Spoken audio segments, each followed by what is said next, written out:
प्रकरण जे आहे त्या खरात प्रकरणामध्ये आम्हाला शंका आहे की सोमवती अमावस्येला जी अघोरी पूजा खरातच्या आश्रमामध्ये घातल्या गेली आणि त्यातून जे काही रक्ताचे अभिषेक झाले आणि त्यानंतर भिगवण रोडवर अजितदादांच्या घरासमोर जो अघोरी जादूटोण्याचा प्रकार करण्याचा प्रयत्न झाला आणि त्याच्यानंतर कोणाची नावं त्यात येत आहेत काय, कारण आता बाबा अटक आहे, त्याचे रोज एक एक एफ आय आर त्याच्यावर होतोय आणि सरळ ज्या SIT चौकशी जी नेमल्या गेली त्यामध्ये सर्व जे जे त्या बाबाच्या संपर्कात होते त्या सर्वांचं मला असं वाटते आता चौकशी होणार आहे. त्यामुळं अनेकांचे धाबे दणाणले असण्याची शक्यता नाकारता येत नाही. म्हणून या गोष्टीकडून महाराष्ट्र थोडा डायव्हर्ट करण्याकरता 8 महिन्यापूर्वीचा हा व्हिडिओ झिरवाळ साहेबांचा हा काल व्हायरल केला गेला, तोही अधिवेशन संपल्याच्या नंतर 10 मिनिटांनी.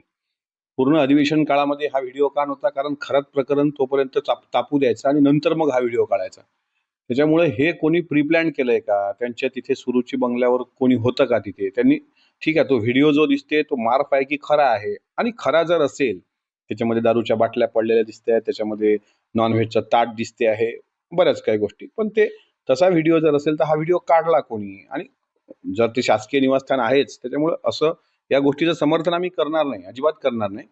पण जाणीवपूर्वक हा व्हिडिओ आपले काही घबाळ कॅप्टन खरातच्या सोबत निघेल म्हणून जर काही दाखवण्याचा प्रयत्न होत असेल झिरवाळ साहेबांना, तसं मला असं वाटते SIT चौकशीमध्ये ते भोंदूबाबा प्रकरणामध्ये ती नावं उघड होतीलच, पण तुर्तास हा लक्ष विचलित करण्याचा प्रकार आहे. त्याचं कारण असं आहे, काही दिवसांपूर्वी 28 तारखेला दादांच्या विमानाची दुर्घटना झाली, 29ला त्यांचा अंत्यविधी झाला आणि पहिली प्रतिक्रिया नरहरी झिरवाळांची अशी होती की सुनेत्रा वहिनींना राष्ट्रीय अध्यक्ष करा, आणि दुसरी प्रतिक्रिया अशी होती की उपमुख्यमंत्री पदाचे सुद्धा त्याच दावेदार आहेत.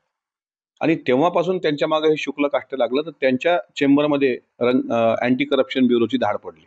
अँटी करप्शन ब्युरोची लोक पैसे घेऊन तिथे येतात आणि तिथल्या सुरक्षा यंत्रणेला मंत्रालयातलं माहित नसतं, तो प्रकार होत नाही, तो थंडा होतो की काय, हा दुसरा प्रकरण काढलं, बरं 10 महिन्यापूर्वीच आहे.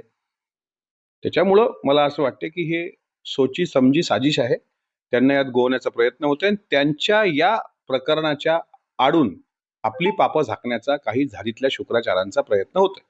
तुमचा इशारा कोणाकडे? हे जे ही बाईट पाहतील तो हे समजणे वाले को इशारा काफी आहे. मी कोणाचं नाव घेतलेलं नाही. ज्यांनी खरात बाबांच्या आश्रमामध्ये अघोरी पूजा घातल्या आणि ज्यांना असं वाटते की आपले हात दगडाखाली आहेत, त्यांना माझा इशारा बरोबर समजेल. फूट पडली असं म्हणणार नाही, पण खरात प्रकरणामध्ये एक गोष्ट मात्र लक्षात येते की अनेक लोकांना बुवाबाजी अंधश्रद्धेचं व्यसन असल्याचं दिसतं, पण मला एका गोष्टीचा अभिमान आहे की